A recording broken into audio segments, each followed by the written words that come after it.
Look at the concentration of economic, financial, technological, and military power.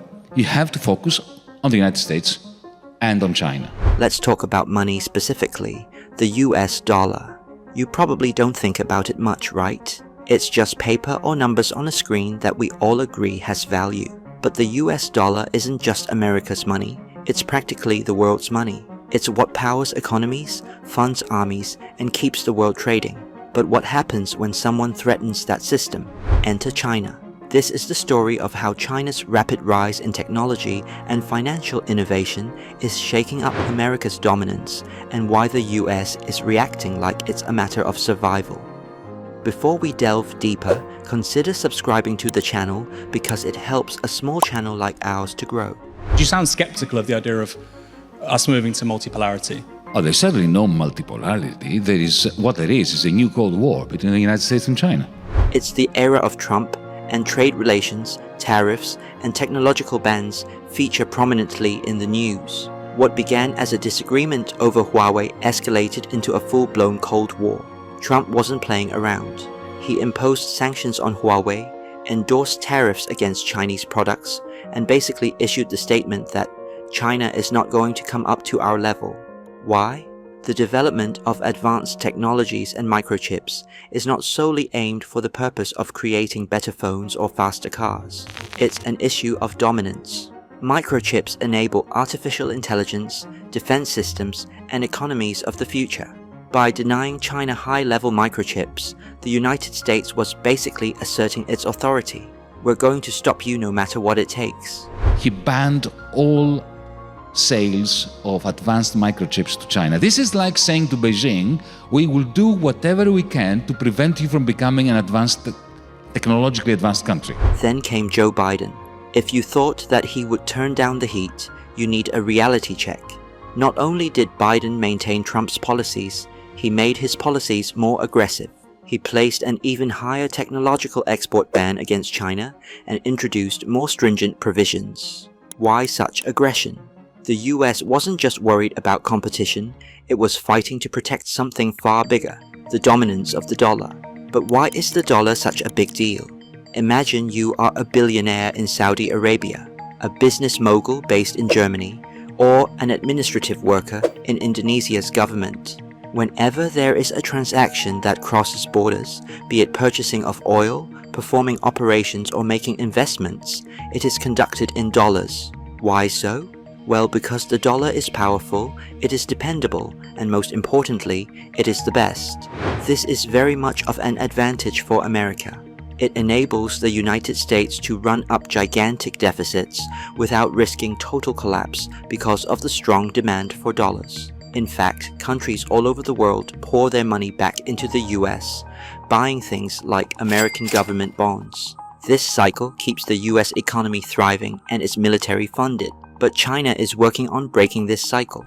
China is the only country that has developed this new form of capital, which I call cloud capital, which is the part of capital which, when it accumulates, bestows upon its owner the most power. It's the capital that lives inside your phone, the algorithmic AI-driven capital. However, China's approach is not only to enhance existing technology or expand its factories. Instead, it is about unlocking the potential for a brand new financial ecosystem to grow.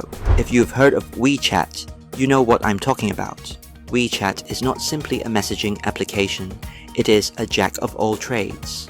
You can use WeChat to send messages to your friends, do a bill payment, calling a taxi, booking of an airplane, sending money from one point of the earth to another, and all these without even exiting the application. No charges, no banks, only a smooth transaction. The app is widely used in China. But that wasn't all. China's central bank came up with its own digital currency, the digital Yuan. This is not Bitcoin. This is a government-headed currency whose purpose is to enable fast, inexpensive global transactions without reliance on the US dollar. Here's why that's a problem for America. If countries begin to use China's digital currency to make transactions, they will no longer require dollars. This is a direct challenge to the structure that allows America to operate as a superpower in the world. Think about it. There is no British or European competitor to Google, to Facebook, to Amazon.com, to Uber, to Airbnb, to any of these platforms. None. No British, no German, no French, no Indian competitor to them. China has a bigger and better version of each one of them in China. The US dominates global finance not because it has the biggest economy, but because it controls the infrastructure of international payments. Anytime a transaction is done, chances are that the transaction goes through a US bank or a payment processor, making it a monopoly in many ways. But innovations like the digital Yuan or WeChat platforms undermine this dominance. They provide a better, more seamless, and less America-centric alternative. Imagine a world where Saudi Arabia buys oil from Russia and pays in digital yuan instead of dollars. That's the nightmare keeping American policymakers up at night. Now you may wonder, where does Europe stand in all of this? Sadly, not anywhere. The European Union is the stupid continent. Europe has been excluded from this fintech race. In the words of the economist Yanis Varoufakis, the EU has not been able to master the technological revolution. Because we are deindustrializing, we've missed the next industrial revolution. So green tech and big tech, gone. We have nothing by which to compete with either the United States or China. And increasingly, we are stagnating and proving and reconfirming my allegation that it is a stupid and irrelevant continent. Europe does not have its own Google, Amazon, or Alibaba. It does not have WeChat-style platforms, and it is lagging behind the green technologies and digital finance. This deindustrialization is causing Europe to become an irrelevance in the contest between the US and China. Let's turn our attention to Russia for a second. And though it's not on a level with the US or China, it still features in the discussion. Russia is not as formidable a force economically, but this is the twist. Russia operates in rubles, not dollars. This gives it a measure of immunity to certain financial assets the US may employ. We saw it in the recent Russia-Ukraine war, where despite the enormous sanctions and talks of Russia collapsing, Russia has not only managed to survive, but now the talk of the town is that Ukraine is going to surrender seized territories to Russia. The Chinese, with WeChat, and in particular, something I haven't mentioned yet, the digital currency of the Central Bank of China, they are creating circumstances that can easily undermine the monopoly that the dollar has on international transactions. However, Russia's economic potential is also shrinking due to demographic constraints and emigration, which effectively reduces its global impact. But even Russia is starting to look for other currencies, working with China in trade agreements using regional currencies.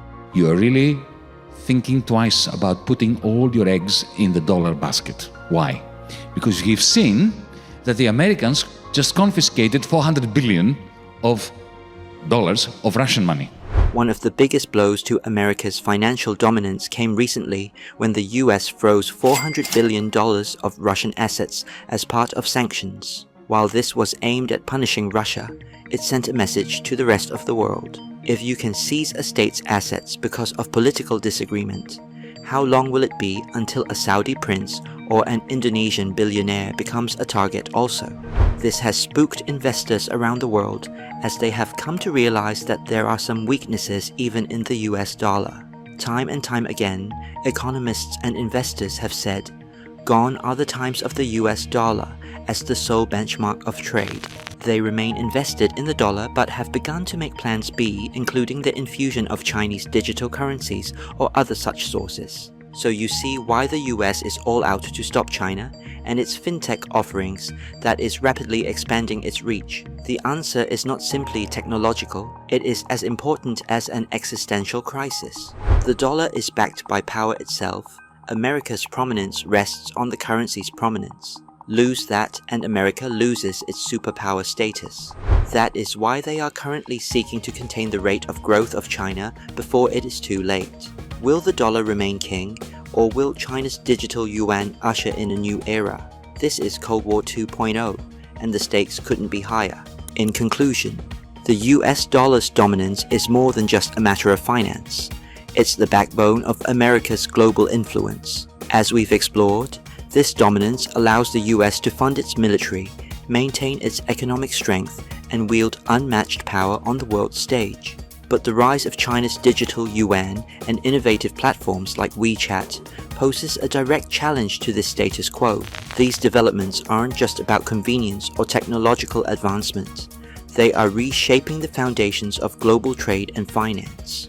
China's strategy isn't to compete within the existing framework, but to rewrite the rules entirely, offering an alternative that circumvents the US-led system. Meanwhile, America's aggressive policies, from sanctions to export bans, reveal just how much is at stake. The fight over financial dominance is not simply economic, it's existential. As this new Cold War unfolds, the question remains: can the US adapt and maintain its supremacy, or will the rise of China usher in a multipolar financial world? The battle for the future of money is about more than transactions. It's about power, survival, and the very structure of global leadership. Let us know your thoughts, and don't forget to like, share, and subscribe. The conversation is just beginning.